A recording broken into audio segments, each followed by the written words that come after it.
नमस्कार दोस्तों, एक बार फिर से आपका स्वागत है पॉलिटी स्टडी यूट्यूब चैनल पर।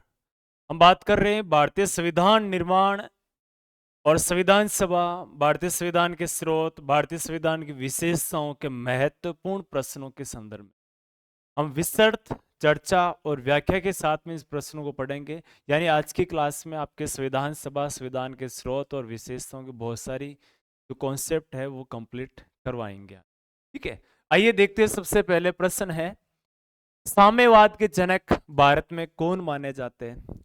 साम्यवादी विचारधारा है। साम्यवादी जैसे मैं बात करूं विचारधारा से प्रभावित है, तो जिसमें से भारतीय संविधान सभा से जुड़े हुए व्यक्ति जो साम्यवादी विचारधारा से प्रेरक थे, ये सभी जो मैंने सदस्य लिए वो कहीं ना कहीं संविधान सभा से जुड़े हुए हैं।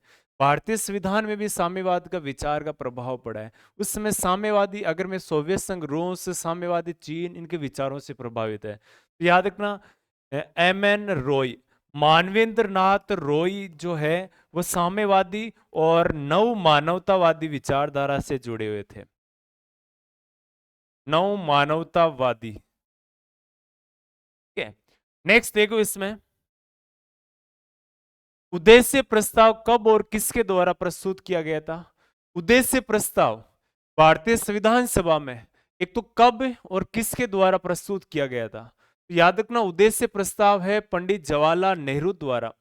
यानी संविधान सभा की जो पहली बैठक है वो होती है 9 दिसंबर 1946 को।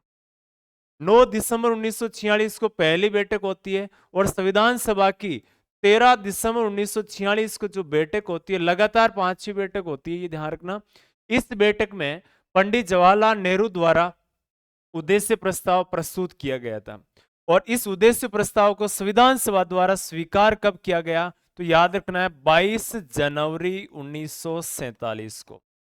यानी पहले अधिवेशन प्रस्ताव लाया गया, दूसरे अधिवेशन में प्रस्ताव को स्वीकार किया 22 जनवरी 1947 को। ठीक है, नेक्स्ट देखो, भारतीय संविधान की प्रारूप समिति की अध्यक्षता निम्नलिखित में से किसके द्वारा की गई थी? प्रारूप समिति, यानी हम इसमें कह सकते हैं प्रारूप समिति को ड्राफ्टिंग कमेटी कहा जाता है, इसी को मसौदा समिति भी कहा जाता है, इसी को पांडुलेख समिति भी कहा जाता है। ये इसी समिति के अन्य नाम है। ठीक है, सवाल सबसे बड़ा ये होता है कि इसमें से निम्नलिखित में से किसने इसकी अध्यक्षता की थी? तो ये प्रारूप समिति है। वैसे 7 अध्यक्ष सहित 7 सदस्यों की समिति थी जिसकी अध्यक्षता की थी डॉक्टर B.R. अम्बेडकर ने। किसने की थी अध्यक्षता? डॉक्टर भीमराव अम्बेडकर में। ठीक है, नेक्स्ट देखो, इसमें आगे डिटेल से बात करेंगे सदस्यों के संदर्भ में भी। भारतीय संविधान सभा की पहली बैठक कब हुई थी? भारतीय संविधान सभा की पहली बैठक हुई थी 9 दिसंबर 1946 को।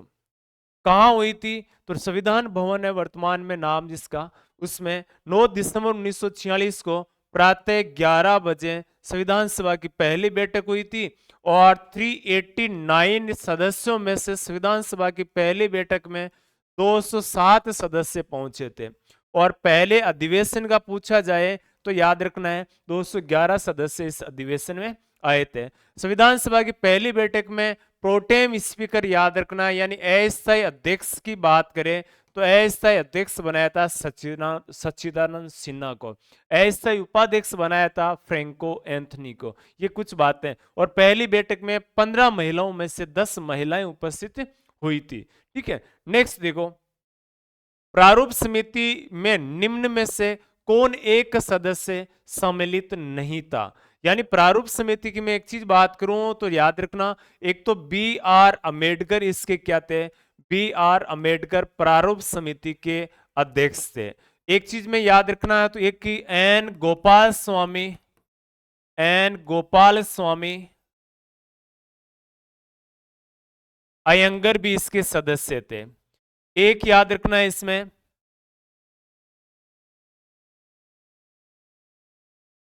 अल्लादी कृष्णा स्वामी, कृष्णा स्वामी अय्यर इसके सदस्य थे। एक कांग्रेसी सदस्य एकमात्र K.M. मुंशी,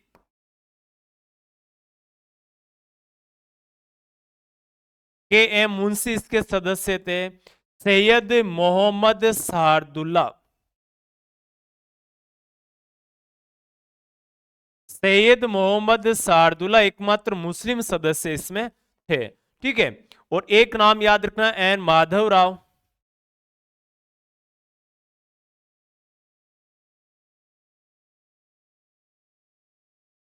और सातवां सदस्य की मैं बात करूं तो आपको नाम याद रखना है टी टी कृष्णमाचारी।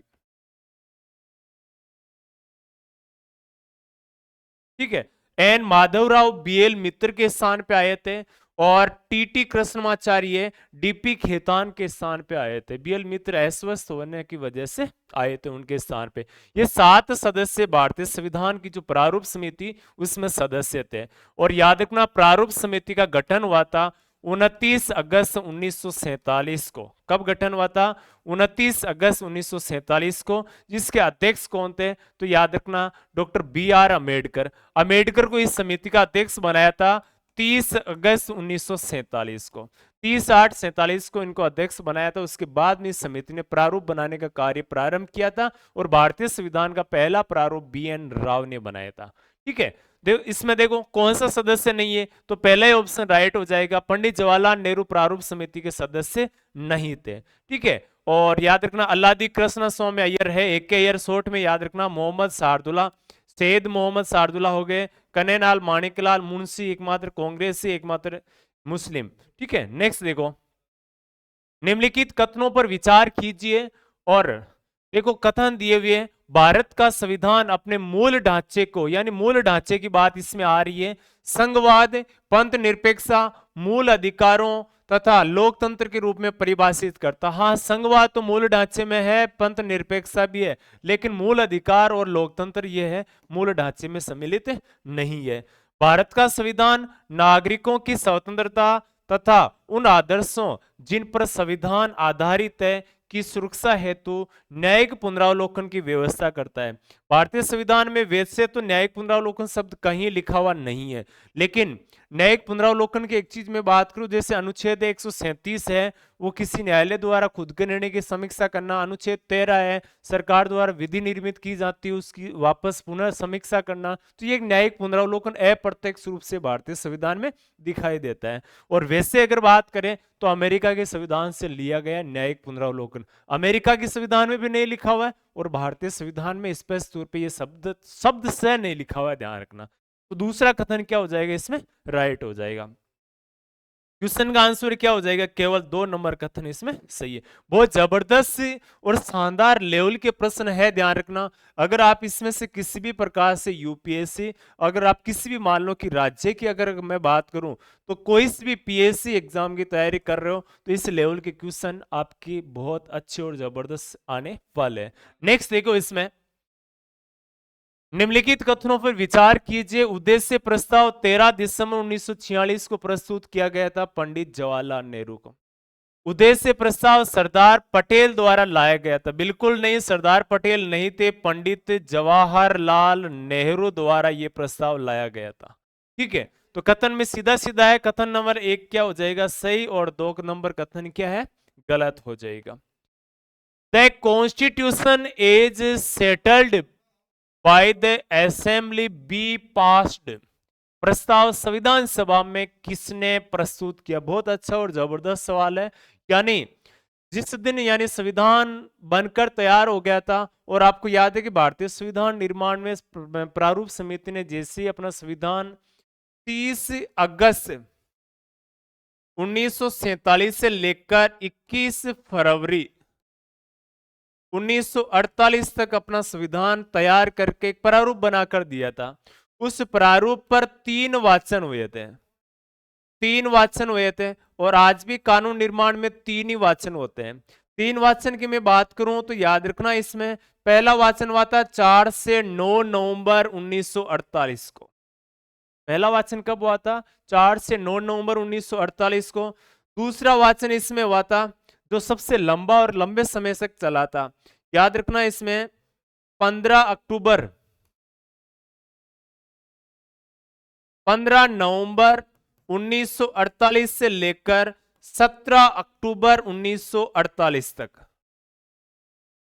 सॉरी 1948 से लेकर 1949 तक सबसे लंबा वाचन। और तीसरा वाचन याद रखना आपको, घटना यहां से याद रखना, 14 नवंबर 1949 से लेकर 26 नवंबर 1949 तक तीसरा वाचन हुआ था। यानी पहला वाचन, दूसरा वाचन और तीसरा वाचन, यानी 26 नवंबर 1949 को तीसरा वाचन हुआ था।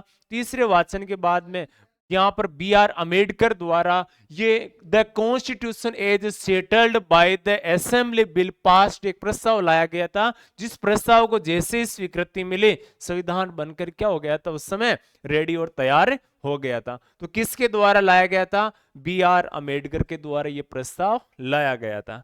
ठीक है, याद रखना जो दूसरे वाचन के अंतिम डेट ने 17 अक्टूबर 1949 को उद्देश्य प्रस्ताव को प्रस्तावना के रूप में स्वीकृति दी थी संविधान सभा ने। भारतीय संविधान की विशेषताओं में निम्नलिखित में से कौन सी विशेषता सम्मिलित नहीं है? भारतीय संविधान की विशेषताओं का सवाल है कि नम्यता व अनम्यता का मिश्रण है, यानी कठोर एवं लचीला दोनों है इसमें। संसदीय, देखो शब्दों का सिर्फ पढ़ना और समझना महत्वपूर्ण है। संसदीय सर्वोच्चता व न्यायिक सर्वोच्चता में समन्वय, बिल्कुल संसद कानून बनाने की शक्ति अपने आप में सर्वोच्च रखती है, और जबकि न्यायपालिका क्या है? न्यायपालिका सर्वोच्चता मतलब न्यायपालिका अपने हिसाब से फैसले देने की क्षमता, यानी संसद के पास में सर्वोच्च शक्ति है कानून बनाने की। बनाया गया कानून सही है कि गलत है, और न्यायपालिका अपने निर्णय देने के लिए सर्वोच्च शक्ति रखती। दोनों अपने अपने स्थान पे क्या है? सर्वोच्च है। ठीक है, तो ये बात भी सही है। अलिखित व विस्तृत संविधान, बिल्कुल नहीं है हमारा संविधान अलिखित, हमारा संविधान क्या है? लिखित संविधान है। ठीक है, तो ये पॉइंट नोट करना, हमारा संविधान लिखित संविधान है। ये विशेषता पूछा क्या है इसमें? नहीं पूछा। प्रश्न को थोड़ा सा ढंग से पढ़ने की आवश्यकता है। मूल अधिकार है कितने? मूल रूप से 7 है, वर्तमान में 6 है। मूल कर्तव्य मूल रूप से तो नहीं थे, लेकिन 42वें संविधान संशोधन 1976 के तहत मूल कर्तव्य हमने कितने जोड़े थे? मूल कर्तव्य हमने जोड़े थे 10, वर्तमान में पूछे तो 11 मूल कर्तव्य। ठीक है, सरदार स्वर्ण सिंह समिति की सिफारिश पर जोड़े थे। नेक्स्ट देखो, अच्छा अन्य विशेषताओं की बात करें, भारतीय संविधान है संघात्मक शासन व्यवस्था है, संसदात्मक शासन व्यवस्था, विश्व का सबसे विस्तृत संविधान है, लिखित है, निर्मित संविधान है। यहाँ वयस्क मताधिकार का प्रयोग होता है। भारत में त्रिस्तरीय सरकारें हैं, केंद्र सरकार, राज्य सरकार और स्थानीय सरकार। एकात्मक और संघात्मक का मिश्रण है यहाँ पर भारतीय संविधान की। यहाँ लोकतंत्र है, यहाँ पर लोगों का शासन है। ठीक है, राजतंत्र भारत में है। ठीक है, ये महत्वपूर्ण अन्य बातें जो संविधान की क्या है? विशेषताओं की बातें हैं। किस संविधान संशोधन द्वारा मतदान की आयु 21 वर्ष से घटाकर 18 वर्ष की गई? सिंपली इसका आंसर तो क्या हो जाएगा? 61 वर्ष हो जाएगा।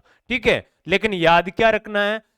61वें संविधान संशोधन, सॉरी 61वां संविधान संशोधन हुआ कब था? तो आपसे पूछे कि संशोधन कब हुआ था? 1988 में हुआ था। फिर आपसे पूछे कि यह संशोधन लागू कब हुआ था? तो लागू हुआ था मार्च 1989 में। कब लागू हुआ था 61वां संविधान संशोधन? मार्च 1989 में। अब आपसे सवाल दो तरह के हैं कि किस संविधान संशोधन के तहत? तो 61वें के तहत 21 से घटाकर 18 वर्ष की गई। कब की गई? तो मार्च 1989 में। आपसे ये पूछ ले 61वां संशोधन कब हुआ था? तो 88 में हुआ था, ध्यान रखना। ठीक है, एक संविधान सभा में याद रखना, ये जो वयस्क मताधिकार है ना, इसको बोला जाता है वयस्क मताधिकार।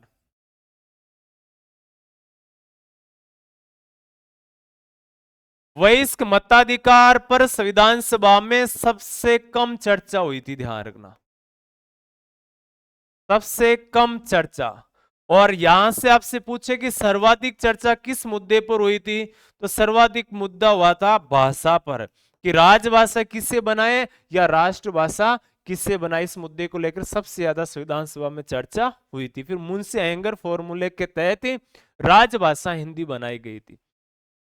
ब्रिटिश सरकार द्वारा किसे 1942 में संविधान निर्माण हेतु भारत भेजा गया था? ब्रिटिश सरकार ने किसको यानी संविधान निर्माण हेतु भारत भेजा था। तो याद रखना, संविधान निर्माण के लिए आपको पता है 1942 में क्रिप्स मिशन आया था भारत, और क्रिप्स मिशन आया था किसकी अध्यक्षता में? सर स्टेफर्ड क्रिप्स की अध्यक्षता में आया था। नाम ही क्रिप्स है, ध्यान रखना, तो इन्हीं के नाम से ये मिशन आता है। ठीक है, क्रिप्स मिशन कब आता है भारत? तो याद रखना 22 मार्च 1942 को आता है। ये अपनी रिपोर्ट कब देता है? तो ये अपनी रिपोर्ट देता है 30 मार्च 1942 को अपनी रिपोर्ट सौंप देता है। क्रिप्स मिशन याद रखना एक सदस्य आयोग था, यानी कितने सदस्य थे इसमें? एक ही सदस्य था, और भारतीयों ने इसकी क्रिप्स मिशन को क्या कर दिया? इसकी रिपोर्ट को भारतीयों ने इसको अस्वीकृत कर दिया। ठीक है, क्योंकि इस क्रिप्स मिशन में भारत में क्या हुआ था? भारत में संविधान सभा के निर्माण गठन की बात की गई थी, लेकिन भारत ने इसको स्वीकार नहीं किया। गांधी जी ने इसको क्या कहा था? गांधी जी और नेहरू जी के कुछ कथन है। गांधी जी ने इसको कहा था पोस्ट डेटेड चेक, और नेहरू जी ने कहा था कि शैतानों के वकील बनकर आयो। नेक्स्ट देखो, भारतीय संविधान पूर्ण रूप से तैयार हुआ था, यानी बनकर कब तैयार हुआ? बहुत इजी सवाल है। 26 नवंबर 1950 को संविधान बनकर तैयार हुआ था। ठीक है, फिर लागू 26 जनवरी को हुआ था।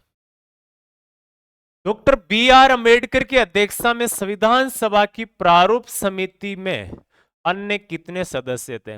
एक प्रारूप समिति बनी थी, डॉक्टर बी आर अम्बेडकर की अध्यक्षता में, भी डिस्कस कर चुके हैं। आपसे बहुत अच्छा इसका जवाब देखे आप क्या देते हो, लेकिन मैं एक चीज बता दूं, इसमें पूछा है कि एक तो देखो अध्यक्ष और अन्य कितने सदस्य, तो एक अध्यक्ष था, अन्य कितने सदस्य थे इसमें? 6 सदस्य। ठीक है, तो अध्यक्ष सहित पूछे तो 7 सदस्य, और अध्यक्ष के अतिरिक्त पूछे तो कितने सदस्य हुए? 6 सदस्य इसमें हुए। बहुत इजी, आसानी से गलत करने वाला प्रश्न है, यूपीएससी में पूछा हुआ प्रश्न है। निम्नलिखित में से कौन सी संविधान प्रारूप समिति के सदस्य थे? प्रारूप समिति में पहले भी डिस्कस कर चुका, कौन कौन से थे? तो एन गोपाल स्वामी अयंगर, अलादी कृष्णा स्वामी अय्यर, अच्छा सरदार पटेल नहीं थे, पंडित जवाहरलाल नेहरू भी इसमें सदस्य नहीं थे। तो 1 और 3 वाला ऑप्शन जिसमें भी है वो क्या हो जाएगा? राइट हो जाएगा, यानी सी ऑप्शन राइट हो जाएगा। भारतीय संविधान के निर्माण से संबंधित निम्नलिखित कथनों में से कौन सही है? पंडित नेहरू के उद्देश्य प्रस्ताव का जो संविधान सभा द्वारा स्वीकार किया गया था। ठीक है, देखो कथन आपको सही उसमें से चुनना है। पंडित नेहरू उद्देश्य प्रस्ताव का जो संविधान सभा द्वारा स्वीकार किया गया था, संविधान निर्माण पर असर था, यानी उद्देश्य प्रस्ताव का संविधान निर्माण पर असर था। उद्देश्य क्या हमारा संविधान बनाने के पीछे? तो उद्देश्य तो प्रस्तावना बनी है, तो महत्वपूर्ण भाग आज ही प्रस्तावना, ध्यान रखना संविधान का मूल भाग है। उद्देश्य का बहुत महत्वपूर्ण उद्देश्यों की पूर्ति करती है, महत्वपूर्ण उद्देश्यों की पूर्ति करते हैं। संविधान को भारत के लोगों ने आदेशित किया है, भारत के लोगों ने, यानी हम जब प्रस्तावना जब पढ़ते हैं तो उसमें आता है कि हम भारत के लोग भारत को एक संपूर्ण प्रभुत्व संपन्न की बात करते हैं। ठीक है, नेक्स्ट देखो, राज्य के मुखिया को लोग प्रत्यक्ष रूप से निर्वाचित करते हैं। राज्य का मुखिया कौन है? तो राज्य का मुखिया है अपने राष्ट्रपति। राज्य के मुखिया कौन है? राष्ट्रपति। तो राष्ट्रपति का निर्वाचन क्या प्रत्यक्ष होता है? बिल्कुल नहीं, राज्य के मुखिया का निर्वाचन होता है परोक्ष रूप से। तो चौथा ऑप्शन क्या हो जाएगा इसमें? गलत हो जाएगा। तो ऑप्शन 1, 2 और 3 सही है, तो ए ऑप्शन क्या हो जाएगा? राइट हो जाएगा। ठीक है, महत्वपूर्ण उद्देश्य है, आदेशित भी करता है, कोई दिक्कत नहीं, राइट है। संविधान सभा द्वारा स्थापित मूल अधिकारों अल्पसंख्यक हेतु सलाहकार समिति, परामर्श या सलाहकार ये बोल सकते हैं इसको, अध्यक्ष कौन थे? यानी संविधान सभा में एक तो मूल अधिकार एवं अल्पसंख्यक परामर्श समिति बनी थी, उस समिति के अध्यक्ष कौन थे? तो उस समिति के अध्यक्ष थे सरदार वल्लभ भाई पटेल। एक चीज और बताऊं, एक मूल अधिकार उप समिति और थी, मूल अधिकार उप समिति, अध्यक्ष कौन थे? J B Kripalani. अच्छा, मैं और कुछ समितियां बताऊं, जैसे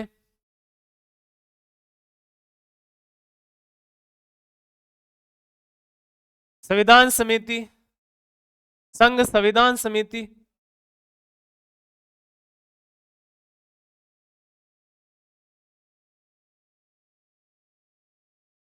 एक थी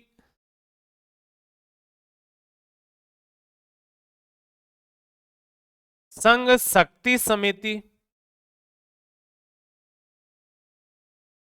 एक थी राज्यों के लिए समिति, अध्यक्ष पंडित जवाहरलाल नेहरू। एक चीज याद रखना, सरदार वल्लभ भाई पटेल एक समिति थी प्रांतीय समिति, उसके अध्यक्ष भी कौन थे? प्रांतीय समिति, 54 सदस्यों की बड़ी समिति थी, उसके अध्यक्ष पंडित सरदार वल्लभ भाई पटेल थे। एक महत्वपूर्ण राष्ट्र ध्वज तदर्थ समिति, प्रक्रिया नियम समिति, वित्त एवं स्टाफ समिति और संचालन समिति, इन चारों समितियों का अध्यक्ष है डॉक्टर राजेंद्र प्रसाद। एक तो याद रखना संचालन समिति,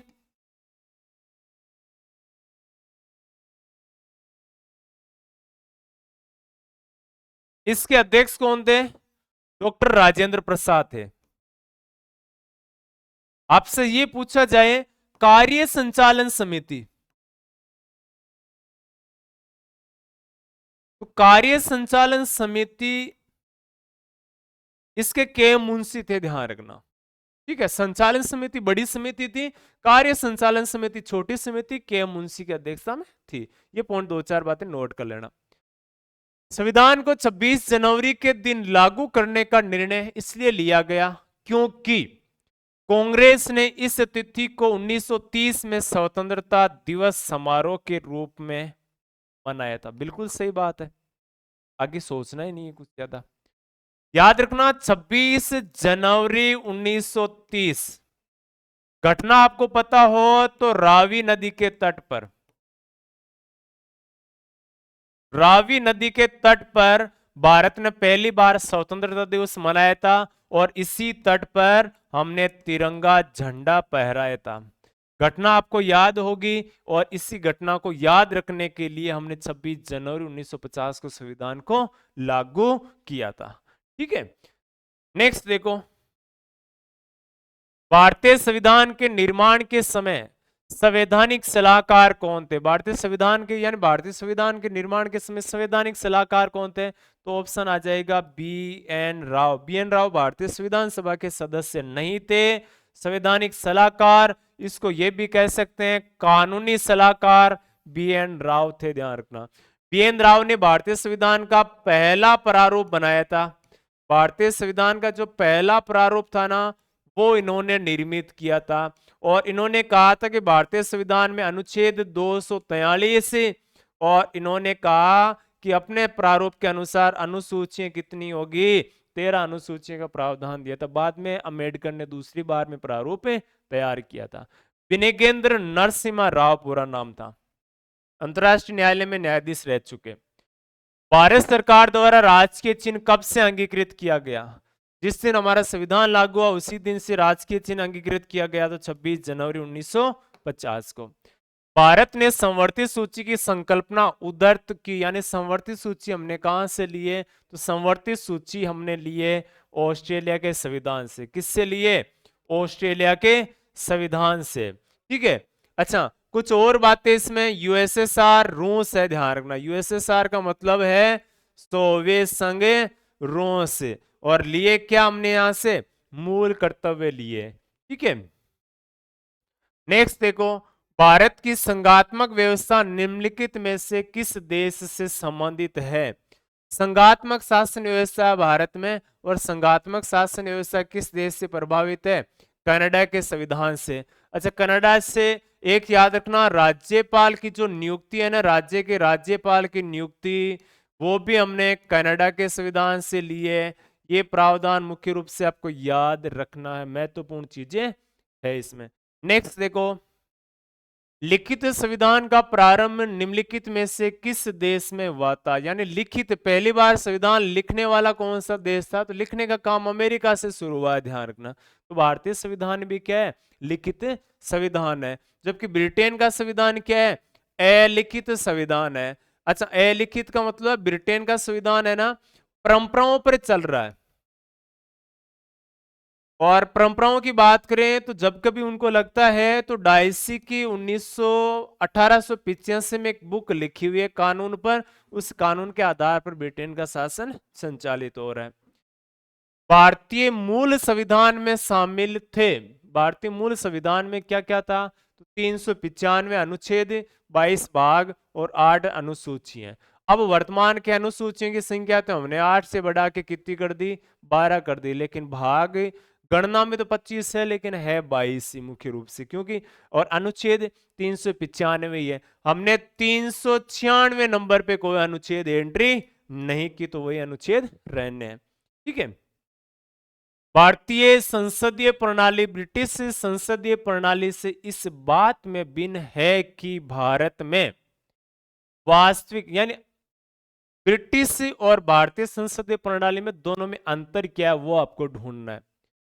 वास्तविक और नाम मात्र दोनों प्रकार की कार्यपालिका बिल्कुल है। वास्तविक तो अपने यहां पर भारत की बात करूं तो प्रधानमंत्री है, राज्यों में मुख्यमंत्री है, और नाम मात्र की बात करें तो भारत के प्रेसिडेंट है, और राज्यों में क्या है?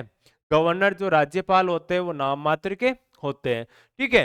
इसी प्रकार से ब्रिटेन में वास्तविक शक्तियां तो वहां के प्रधानमंत्री में होती है, नाम मात्र की वहां के राज्य में होती है, दोनों में सेम है। ठीक है। सामूहिक उत्तरदायित्व की प्रणाली, सामूहिक उत्तरदायित्व जो मंत्रिमंडल है ना, जैसे अपनी मंत्री परिषद है, सामूहिक रूप से लोकसभा के प्रति उत्तरदायी होती है। ठीक है। ये प्रणाली द्विसदनीय विधायिका, अपने इंडिया में लोकसभा और राज्यसभा, वैसे इंग्लैंड में भी द्विसदनीय व्यवस्थापिका विधायिका है। न्यायिक पुनरावलोकन की प्रणाली, ये प्रणाली हमने ब्रिटेन से नहीं प्रभावित है, ये हमने कहां से लिए? तो संयुक्त राज्य अमेरिका से ली हुई है। नेक्स्ट देखो, भारत के संविधान में उद्देशिका का विचार लिया गया, यानी हमने उद्देशिका यानी प्रस्तावना किस देश से लिए? उद्देशिका हमने लिए संयुक्त राज्य अमेरिका के संविधान से। जबकि अगर आपसे पूछ लेना उद्देशिका की भाषा से ली, या पूछ ले शब्दावली, तो ये हमने ऑस्ट्रेलिया के संविधान से ली है, ध्यान रखना। नेक्स्ट देखो, भारतीय राजनीतिक व्यवस्था में इनमें से कौन सर्वोच्च है? यानी राजनीति की सर्वोच्चता की बात करें तो कौन सर्वोच्च, सबसे ऊपर कौन है? क्या सर्वोच्च न्यायालय ऊपर है? क्या संविधान है, संसद है, धर्म है? बहुत ही महत्वपूर्ण ऑप्शन है इसमें दे रखे, लेकिन यहाँ भारत में सर्वोच्च कौन है? संविधान है, क्योंकि संविधान के अकॉर्डिंग न्यायपालिका चल रही है, संविधान के अकॉर्डिंग संसद चल रहा है। धर्म का तो वैसे राजनीति से कनेक्शन ही नहीं होता है। निम्नलिखित में से कौन सी एक भारतीय संघ राज्य पद्धति की विशेषता है? यानी संघात्मक शासन व्यवस्था होती है, उसकी विशेषता निम्नलिखित में से कौन सी विशेषता नहीं है, पूछा है, ध्यान रखना। भारत में स्वतंत्र न्यायपालिका है, बिल्कुल है, कोई दिक्कत नहीं है, ये संघात्मक का विशेष उदाहरण है। केंद्र और राज्यों के बीच शक्तियों का स्पष्ट विभाजन है। आपको बताओ कैसे? तो हमने यहाँ क्या कर रखा है? 3 प्रकार की सूचियां हैं, संघ सूची, राज्य सूची और संवर्ती सूची। हमने सूचियों को क्या कर रखा है? यानी विषयों को, शक्तियों को केंद्र और राज्यों के मध्य बांट रखा है। तो 3 प्रकार की सूची में बांट रखा है। संघ सूची में थोड़ी सी मैं बात करूं तो इसमें शुरुआत में 97 विषय थे, वर्तमान में इसमें 100 विषय, 100वां जीएसटी है। राज्य सूची की बात करें तो इसमें 66 विषय थे, वर्तमान में 59 विषय। संवर्ती सूची में 47 विषय थे, वर्तमान में 52 विषय इसमें है। यह आधार याद रखना। संघबद्ध होने वाले इकाइयों को राज्यसभा में असमान प्रतिनिधित्व है। देखो अनुसूची 4 है, ध्यान रखना।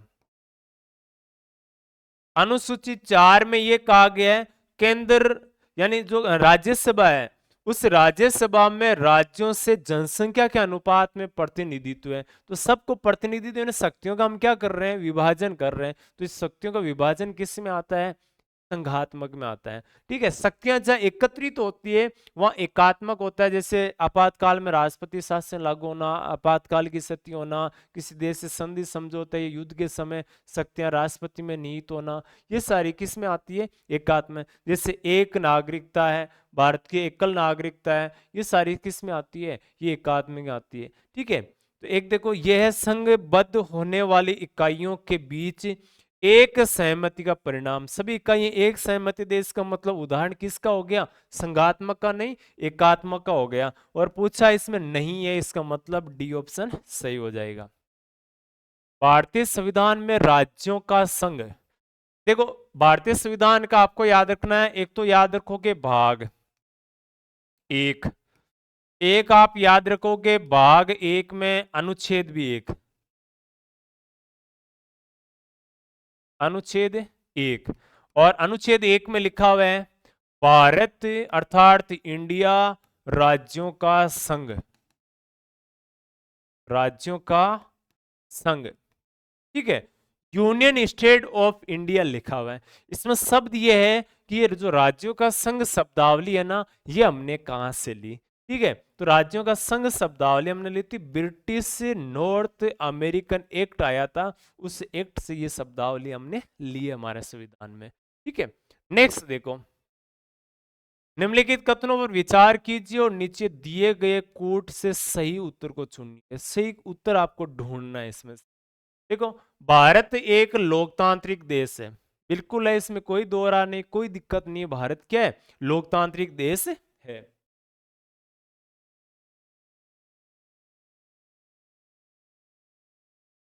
नेक्स्ट देखो, भारत का अपना एक संविधान है। तो भारत का अपना एक संविधान है जिसको भारतीय संविधान के नाम से जाना जाता है। अब देखो कथन ए और कथन आर है, ए तथा आर दोनों सही है, आर ए की सही व्याख्या है। ठीक है, ए तथा, अच्छा सही व्याख्या का मतलब हो गया दोनों का कनेक्शन होना चाहिए एक से दूसरे का। क्या है कनेक्शन? भारत एक लोकतांत्रिक देश है, भारत का अपना एक संविधान है, लोकतांत्रिक देश है भारत का एक लोकतंत्र, संविधान के अकॉर्डिंग लोकतंत्र है यहाँ पे। ठीक है, अब देखो सही है, बातें तो दोनों सही है लेकिन व्याख्या स्पष्टीकरण सही नहीं है इसका ना। दोनों सही है लेकिन आर ए की सही व्याख्या नहीं कर रहा है। आर ए की कैसे व्याख्या कर रहा है? जुड़े हुए नहीं है दोनों के। ठीक है, संविधान में लोकतंत्र की बात होती तो लोकतंत्र में संविधान की बात हो रही है इसमें, तो कथन बी क्या हो जाएगा इसमें? राइट हो जाएगा। नेक्स्ट देखो, नीचे दो वक्तव्य दिए हुए हैं।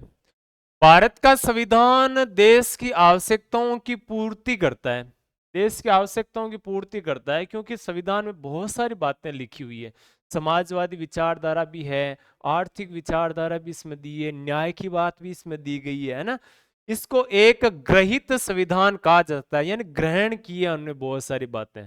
ठीक है, कथन तो दोनों सही है लेकिन इसमें दोनों में वापस कनेक्शन वाली बात वापस उल्टी हो रही है। ठीक है, तो सेम वही बात हो जाएगी, दोनों सत्य और आर एक की सही स्पष्टीकरण है, दोनों सत्य और आर एक का सही स्पष्टीकरण है नहीं है, ध्यान रखना। बी ऑप्शन क्या हो जाएगा? राइट। देखो जब भी कथन और कारण वाले क्वेश्चन आते हैं तो पहले कथन का दूसरा कारण अगर है तो दोनों में कनेक्शन होना जरूरी है, दोनों में जुड़ाव, कुछ बातें कॉमन होनी जरूरी है, ये विशेष बात नोट करनी है आपको। ठीक है, नेक्स्ट देखो, भारतीय संविधान सभा में कुल कितनी महिला सदस्य थी, यानी महिलाएं कितनी सदस्य थी इस संविधान सभा में? संविधान सभा में टोटल महिलाओं की संख्या क्या थी? 15 थी। और आपसे पूछे कि महिलाओं का नेतृत्व किसने किया था? महिलाओं का नेतृत्व करने वाली महिला थी Hansa Mehta. Hansa Mehta All India Women's Federation की अध्यक्ष थी। इसके अलावा जैसे मालती चौधरी है, राजकुमारी अमृता कौर है, एनी मस्क्रिनी है, ठीक है, वेदायनी दाक्षायणी वेदायनी है। ठीक है, ये बहुत सारी कुछ महिलाएं जैसे सरोजनी नायडू है, सुचिता कृपलानी है, ये सदस्य भी महिला संविधान सभा में शामिल थी। नीचे दिए गए कोड का उपयोग करते हुए सूची 1 को सूची 2 से सुमेलित करना। आपको सीधा सुमेलित करना है, मैं नीचे ऑप्शन नहीं लेकर आया इसके लिए। विधि का शासन, विधि का शासन जब हम अनुच्छेद 14 पढ़ते हैं तो उसमें आता है विधि का शासन। विधि द्वारा स्थापित, अच्छा विधि का शासन आ गया अपने इंग्लैंड। विधि द्वारा स्थापित प्रक्रिया, बात आ गई कहां की? जापान की। राष्ट्रपति के विचारार्थ राज्यपाल द्वारा विधेयक सुरक्षित रखना, जब राष्ट्रपति के विचार के लिए राज्यपाल एक किसी विधेयक को सुरक्षित रखता है तो ये विचार हम कहाँ से लेते हैं? कनाडा के संविधान से। और विस्तृत उभयनिष्ठ सूची विस्तृत तौर पे वो हमने कहाँ से लिया? यानी संवर्ती सूची कहाँ से लिए? ऑस्ट्रेलिया के संविधान से। अब इसमें आप सीधा सीधा देख सकते हो कि ए में कौन सा ऑप्शन सही हो रहा? ए में 2, बी में 3, सी में 4 और डी में 1। तो सोचना कुछ ज्यादा है ही नहीं, इसमें ये ऑप्शन राइट हो रहे हैं। नेक्स्ट देखो, भारतीय संविधान सभा का गठन किया गया था। संविधान सभा का किस अधिनियम के तहत गठन हुआ था? भारत सरकार अधिनियम 1935, क्रिप्स मिशन योजना 1942, कैबिनेट मिशन योजना 1946, भारतीय स्वतंत्रता अधिनियम 1947। सीधी सी बात है कि हम तो पहले 46 में कर चुके हैं, तो ये तो बहुत ही गलत हो गया सीधा सीधा। और याद रखना, कैबिनेट मिशन योजना आई थी 24 मार्च 1946 को। थोड़ा सा मैं इसके बारे में डिटेल से बात करूं, ये योजना कब आई थी? 24 मार्च 1946 को। ठीक है, आपसे पूछे कि कैबिनेट ने अपनी रिपोर्ट कब दी थी, तो याद रखना है 16 मई 1946 को उन्होंने अपनी रिपोर्ट सौंप दी थी। ठीक है, रिपोर्ट में इन्होंने सदस्य, यानी रिपोर्ट में यह कहा था कि संविधान सभा में कितने सदस्य होंगे। तो टोटल सदस्यों की संख्या इन्होंने बताई थी कितने? 389 सदस्य संख्या बताई थी। 389 में से इन्होंने कहा था कि 292 तो कहां से आएंगे? ब्रिटिश भारतीय प्रांतों से, ब्रिटिश भारतीय प्रांतों से। और 4 सदस्य आएंगे जो यूनियन टेरिटरी यानी केंद्र शासित प्रदेश में, कहूं कि केंद्र शासित प्रदेशों से। और 93 सदस्य इन्होंने बताया था कि देशी रियासतों से, देशी रियासतों से मनोनीत सदस्य होंगे। अब नोट क्या करना है यहां से? नोट ये करना है कि ये 296 सदस्य जो है ना, ये 296 सदस्य ये तो होंगे निर्वाचित। ठीक है, और ये जो 93 सदस्य ये कैसे आएंगे? मनोनीत होकर आएंगे। अब यहां से आपको थोड़ा सा राजस्थान के बारे में बताऊं, अगर राजस्थान से जुड़े हुए हो तो राजस्थान में संविधान सभा के सदस्य कितने थे?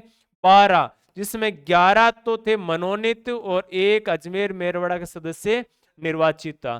ठीक है, 4 सदस्य जो यूनियन टेरिटरीज से थे। कहां से कहां से? एक तो याद रखना Ajmer Merwara, A for Ajmer Merwara, B for Baluchistan, C for Coorg और डी फॉर दिल्ली। यहां से एक एक सदस्य संविधान सभा में निर्वाचित होकर आया था। बलूचिस्तान पाकिस्तान में, कुर्ग कर्नाटक में, दिल्ली आप जानते हो, अजमेर मेरवाड़ा राजस्थान में। ठीक है, 10 लाख जनसंख्या पर एक सदस्य चुनना था। और दूसरी बात, निर्वाचित सदस्य यहाँ के स्थानीय जो प्रांतों से अप्रत्यक्ष सदस्य यानी निर्वाचित होकर आना था। मनोनीत सदस्य देशी रियासतों के शासक है, अपने कैसे भी करके मान लो कि एक व्यवस्था करके इनको मनोनीत करके भेजना था। ठीक है, ये था क्रिप्स मिशन योजना और इसके अंतर्गत हमने संविधान सभा का गठन किया था। नेक्स्ट देखो, भारत के संविधान का प्रारूप तैयार करने वाली संविधान सभा के सदस्यों को, यानी संविधान का प्रारूप तैयार करने वाले जो संविधान सभा के सदस्य थे ना, भारतीय संविधान का प्रारूप समिति का नहीं पूछा गया, ध्यान रखना। सदस्यों को ब्रिटिश संसद द्वारा नामित किया गया था? बिल्कुल नहीं नामित हुए थे। गवर्नर जनरल द्वारा नामित किया गया था? बिल्कुल नहीं नामित हुए थे। विभिन्न प्रांतों की विधानसभाओं द्वारा चुना गया था? विभिन्न प्रांतों की विधानसभाओं के द्वारा चुना गया था। इसका मतलब कैसे हुआ था इनका? तो अप्रत्यक्ष निर्वाचन हुआ था। पॉइंट क्या नोट करना है आपको? इनका अप्रत्यक्ष निर्वाचन हुआ था। ठीक है, नेक्स्ट देखो, भारतीय राष्ट्रीय कांग्रेस और मुस्लिम लीग द्वारा चुना गया। ये मुस्लिम लीग और इन्होंने तो चुनाव लड़ा था। कांग्रेस को 208 सीटें प्राप्त हुई थी और मुस्लिम लीग को 73 सीटें मिली थी संविधान सभा के चुनाव में। भारत के संविधान के निम्नलिखित उपबंध या उपबंधों में से कौन सा या कौन से 26 नवंबर 1949 को, यानी जब संविधान बनकर तैयार हुआ था ना, उस समय लागू हो गया था? कौन सा उपबंध लागू हो गया था? देखो, निर्वाचन बिल्कुल अनुच्छेद याद रखना है कौन से में था, 324 में था, तो निर्वाचन लागू हो गया था। नागरिकता अनुच्छेद याद रखना है 5 से 9 तक, बिल्कुल वैसे है 11 तक नागरिकता, लेकिन 9 तक लागू हो गया था। आपात उपबंध 352, 356, 360 बिल्कुल लागू नहीं हुए थे। और न्यायाधीशों की नियुक्ति है, न्यायाधीशों की नियुक्ति का उल्लेख है 124, और राज्य के उच्च न्यायालयों के न्यायाधीशों को 217, इनको लागू नहीं किया गया था। तो ऑप्शन 1 और 2 क्या हो जाएंगे, इसमें सही हो जाएंगे। मैं एक चीज बताऊं, 26 नवंबर 1949 को संविधान लागू हुआ था। उस समय हमने अनुच्छेद 394 के अनुसार 15 अनुच्छेद लागू कर दिए थे, टोटल 16 हो गए थे, ध्यान रखना। कौन से लागू किया था, अनुच्छेद 5, 6, 7, 8, 9, अनुच्छेद 60, अनुच्छेद 324, 366, 367, 379, 380, 388, 391, 392, 393, ये सब लागू करने के लिए एक अनुच्छेद था, कौन सा वाला, अनुच्छेद 394। 394 के अनुसार इन अनुच्छेदों को लागू किया गया था। बाकी अनुच्छेद हमें मानो 26 जनवरी 1950 को लागू करेंगे। ये 94 में लिखी हुई बात थी, ध्यान रखना। तो कितने अनुच्छेद लागू कर दिए, 1 2 3 4 5 6 7 8 9 10 11 12 13 14 15। इसमें राष्ट्रपति की शपथ है, और इसमें याद रखना है, इसमें नागरिकता है, राष्ट्रपति की शपथ है, और इसमें निर्वाचन है। बाकी आपातकालीन उपबंध से संबंधित है। नेक्स्ट देखो, निम्नलिखित विद्वानों में से किसने भारत के संविधान को जीवन रहित जाल के रूप में अवधारित किया था। जीवन रहित जाल किसने बताया था, तो याद रखना है ग्रेनविल ऑस्टिन ने बताया था। ग्रान की जगह लिख लेना ग्रेनविल ऑस्टिन, ग्रेनविल ऑस्टिन, ठीक है। इन्होंने कहा कि जीवन रहित जाल है भारतीय संविधान सभा। संविधान सभा के बारे में निम्नलिखित कथनों में से कौन से कथन सही है, कौन सा कथन सही है, यह आपको चुनना है। ये देखो, वयस्क मताधिकार पर आधारित नहीं थी। अच्छा, भारतीय संविधान सभा वयस्क मताधिकार के आधार पर नहीं थी, बिल्कुल नहीं थी, क्योंकि अप्रत्यक्ष निर्वाचन हुआ था संविधान सभा के सदस्यों का। अप्रत्यक्ष हुआ था, वयस्क मताधिकार की आयु उसके बाद में हमने 21 वर्ष तय की थी, ठीक है। यह प्रत्यक्ष निर्वाचन से बनी थी, बिल्कुल नहीं। किसी भी मान लो कि भारत के नागरिकों में इसके निर्वाचन में भाग नहीं लिया था। प्रत्यक्ष अगर जनता भाग लेती है तो प्रत्यक्ष निर्वाचन होता है, अन्यथा अप्रत्यक्ष निर्वाचन हुआ था। ये एक बहुदलीय निकाय थी। बहुदलीय निकाय यानी संविधान सभा की बात करें तो संविधान सभा में अलग अलग दलों से सदस्य जरूर चुनकर आए थे, लेकिन एक दल संविधान सभा गठित हो गई थी इसमें, ठीक है। नेक्स्ट देखो, ये विभिन्न समितियों के माध्यम से कार्य करती थी संविधान सभा में। जैसे मैंने कहा कि संघ शक्ति समिति, संघ संविधान समिति, राज्यों के लिए समिति, प्रांतीय समिति, संचालन कार्य संचालन समिति, संचालन समिति। इसके अलावा जैसे मैं बात करूं कि मूल अधिकार अल्पसंख्यक समिति, ठीक है, कि कई सारी समितियां, कम से कम 20 से अधिक समितियां थी, उसके माध्यम से इन्होंने कार्य किया था। तो किस इसमें देखो 1 और 4 ऑप्शन क्या हो जाएंगे, सही हो जाएंगे। सी ऑप्शन क्या हो जाएगा, राइट हो जाएगा। नेक्स्ट देखो, संविधान का प्रारूप जैसा विचरित किया गया है वह केवल देश के शासन के लिए तंत्र उपलब्ध कराता है। यह सत्ता के किसी विशेष दल को स्थापित करने की प्रयुक्ति नहीं है, जैसा कि कुछ देशों में किया गया है। सत्ता में कौन हो इसे जनता के लिए विनिश्चित छोड़ दिया गया, जैसा कि होना ही चाहिए। यदि तंत्र को लोकतंत्र के परीक्षण पर खरा उतरना है। अब देखो, इसमें यह पूछा गया है कि यह कथन किसने कहा, संविधान निर्मात्री सभा के विचार विमर्श में उद्धत प्रयुक्त परिच्छेद का श्रेय किसे, यानी ये कथन किसने कहा था। जब संविधान सभा की मीटिंग यानी विचार विमर्श हो रहा था, उस समय यह कथन कहा था डॉक्टर भीमराव रामजी अम्बेडकर ने। सूची 1 को सूची 2 के साथ सुमेलित कीजिए और सूचियों के नीचे दिए गए कूट का सही प्रयोग करके उत्तर लिखिए। मैं कूट नहीं लेकर आता हूं इसमें, क्वेश्चन बड़ा हो जाता है, इसलिए आपको सीधे मिलान कर लेना यहां से जो दिख रहा है। देखो एक साइड व्यक्ति दिए गए हैं और दूसरी संविधान सभा को बनाने में महत्वपूर्ण भूमिका दी हुई है। और भी मैं कुछ बताऊंगा इसके अलावा भी।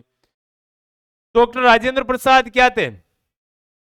संविधान सभा के अध्यक्ष थे।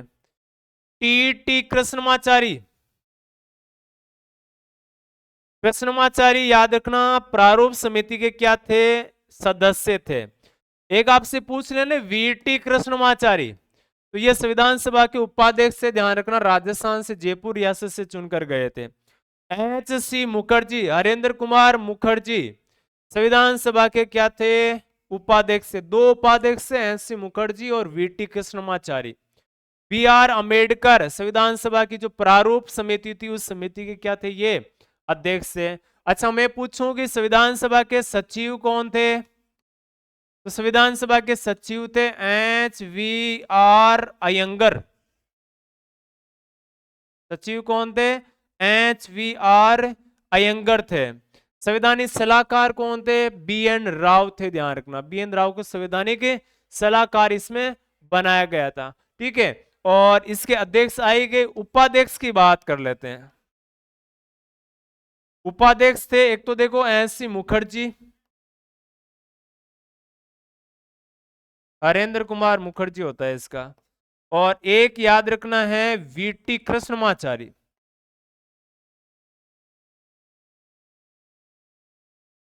वीटी कृष्णमाचारी रियासत से, जयपुर रियासत से थे, और एस मुखर्जी निर्वाचित होकर आए थे। नेक्स्ट देखो, निम्नलिखित में से कौन सी विशेषताएं ब्रिटिश संविधान से भारतीय संविधान में ली गई है? कौन सी विशेषताएं ब्रिटिश संविधान से भारतीय संविधान में ली गई है? देखो, कानून का शासन, विधि का शासन बोलते हैं इसको, बिल्कुल ली गई है। विधि निर्माण प्रक्रिया यानी कानून बनाने का जो प्रोसेस है वो भी ब्रिटेन से लिए। 3 वाचन होते हैं, आज भी होते हैं हमारे यहाँ 3 वाचन। न्यायपालिका की स्वतंत्रता बिल्कुल नहीं ली गई है। संसदीय व्यवस्था बिल्कुल ली गई है। तो न्यायपालिका की अगर नहीं ली गई तो कहां से ली गई है? हमने ली है संयुक्त राज्य अमेरिका की, यानी स्वतंत्र न्यायपालिका होगी और न्यायिक पुनरावलोकन होगा। कहां से लिया है? अमेरिका के संविधान से। अच्छा और क्या लिया अमेरिका के संविधान से? मूल अधिकार अमेरिका से लिए, उपराष्ट्रपति का पद अमेरिका से लिए, निर्वाचित राष्ट्रपति अमेरिका से लिया, राष्ट्रपति को हटाना, सर्वोच्च न्यायालय और उच्च न्यायालय के न्यायाधीशों को ऊपर महाभियोग से उनको हटाना अमेरिका के संविधान से प्रभावित है। संविधान की सर्वोच्चता अमेरिका के संविधान से, न्यायिक पुनरावलोकन अमेरिका के संविधान से प्रभावित है। ठीक है, अच्छा इंग्लैंड से क्या क्या लिया है? इंग्लैंड से हमने महत्वपूर्ण लिया, एक तो विधि का शासन, विधि निर्माण की प्रक्रिया, संसदीय व्यवस्था, मंत्रिमंडलीय व्यवस्था, संसदीय विशेषाधिकार, ये हमने कहां से लिए? ब्रिटेन के संविधान से लिए। एकहरी नागरिकता, द्विसदनात्मक, राष्ट्रपति की संवैधानिक स्थिति, ठीक है, परमादेश यानी जो रिट जारी होती है, प्रलेख जारी होते हैं, वो शक्ति, ये हमने ब्रिटेन के संविधान से लिए गए। तो 1 2 4 ऑप्शन क्या हो जाएंगे? सही हो जाएंगे। डी ऑप्शन राइट होगा। नेक्स्ट देखो, इसमें से कौन संविधान सभा की प्रारूपण समिति का सदस्य नहीं था? बहुत इजी, वापस क्वेश्चन आ गया। अच्छा कौन नहीं था? बी एन राव नहीं थे, ऑप्शन सही हो जाएगा। अनंत सैनम, अच्छा अयंगर साहब थे बिल्कुल, के मुंशी थे, मोहम्मद सैयद मोहम्मद शार्दुल्ला थे। संविधान सभा द्वारा अंगीकृत ऐतिहासिक उद्देश्यों के कथन के संबंध में निम्नलिखित कथनों में से कौन सा सही है? कथन दिए हुए कौन सा सही है वो चुनना आपको। उद्देश्यों के कथन ने अपने सभी उत्तरवर्ती चरणों से संविधान के रूप निर्माण को अनुप्राणित किया। बिल्कुल सही है। यह केवल एक प्रस्ताव भरी नहीं था बल्कि एक घोषणा, एक दृढ़ संकल्प और एक प्रतिज्ञा थी। इसने हमारे संविधान का अंतर्निहित दर्शन प्रदान किया। अब देखो अंगीकृत का मतलब हो गया है कि ये बात किसकी हो रही है? प्रस्तावना के संदर्भ में। तो उद्देश्य इसमें थे कथन में कि उत्तरवर्ती चरण संविधान यानी हम किस आधार पर चलेंगे, ये उद्देश्य प्रस्ताव में उल्लिखित बातें थी। ठीक है, ये कोई प्रस्ताव नहीं था बल्कि एक घोषणा थी, दृढ़ संकल्प था, भारतीयों की एक प्रतिज्ञा थी उद्देश्य प्रस्ताव। ठीक है, इसके बारे में अंतर्निहित और दर्शन प्रदान किया गया। अब इसमें देखो सीधी सी बात है कि ऑप्शन तीनों सही है, तो सी ऑप्शन राइट हो जाएगा। निम्नलिखित में से कौन संविधान सभा का अध्यक्ष था? कितना इजी क्वेश्चन पूछा। संविधान सभा के अध्यक्ष कौन थे? डॉक्टर राजेंद्र प्रसाद थे। वल्लभ भाई पटेल प्रथम उप प्रधानमंत्री बने थे भारत के, ध्यान रखना है। और प्रथम गृह मंत्री भी यही थे। जवाहरलाल नेहरू प्रथम प्रधानमंत्री। बी आर अम्बेडकर प्रारूप समिति के क्या थे? अध्यक्ष थे। संविधान सभा के अध्यक्ष पूछे। इनमें से कौन भारत के संविधान की प्रारूपण समिति के सदस्य नहीं था? प्रारूप समिति के ये तो थे अध्यक्ष। के मुंशी सदस्य थे। कृष्णा स्वामी अय्यर सदस्य थे। एम के गांधी, मोहनदास करमचंद गांधी नहीं थे। संविधान सभा के सदस्य नहीं थे। प्रारूप तो क्या। भारत के संविधान के निर्माण में संविधान सभा की मदद करने वाले 2 लोक सेवक निम्नलिखित में से कौन थे? यानी लोक से जो संविधान सभा के सदस्य नहीं थे, प्रशासनिक अधिकारी थे। ऐसे व्यक्तियों का नाम ढूंढना आपको। पीएन राव बिल्कुल थे। के मुंशी लोक सेवक नहीं थे। एसएन मुखर्जी, अलादी कृष्णा स्वामी अय्यर लोक सेवक नहीं थे, ये राजनीति से थे। बीएन राव, एसएन मुखर्जी और बीएन राव दोनों ही क्या थे? लोक सेवक थे। ये मान लो कि आप अच्छे से बताया कि मुंशी जी राजनीतिक थे, कृष्णा स्वामी अय्यर राजनीतिक थे और ये वापस राजनीतिक आ गए। ये महत्वपूर्ण बात इसके संबंध में याद रखना है।